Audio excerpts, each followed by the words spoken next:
It's a staggering $240 million lawsuit filed against a school board after an 11-year-old girl allegedly comes home beaten and bruised by staff.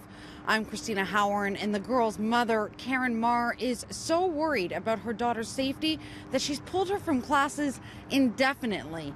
And now she wants the school board to answer for their actions, their inactions, and her daughter's education.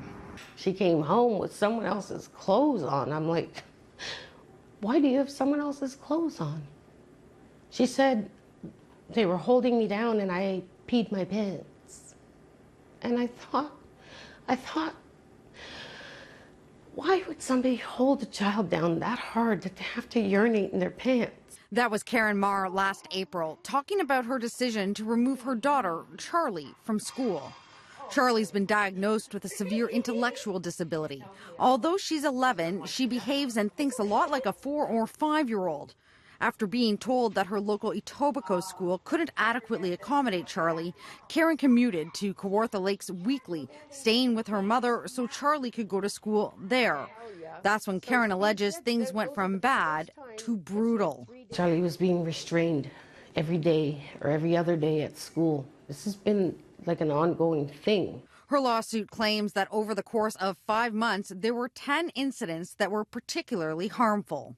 From the evidence that I've seen, the bruising was significant all over her body. The worst incident alleged was on February 24, 2017, where she came home, and not only did she have bruising, she had blood vessels that had burst in her eyes and in her cheeks. So that was concerning enough for Karen, the mother, such that she hasn't sent her back to school since. The lawsuit alleges that Charlie is too traumatized to return to the classroom.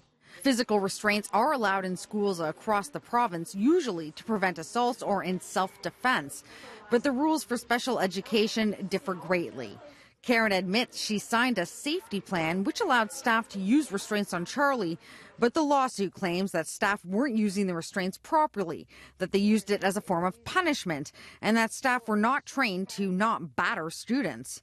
In its statement of defense, the school board denies these allegations and claims that Charlie's attention-seeking mechanisms, such as hitting, kicking, scratching, spitting, and biting, necessitated the safety plan. David Rose, Karen's lawyer, doesn't buy it. Should a child come home multiple times with bruises and burst blood vessels in the eye? The answer is no. And I can say that as a father, not as a lawyer. Now, the Kawartha Pine Ridge District School Board has declined comment because this matter is still before the courts. It's important to remember that none of these allegations have been proven in court.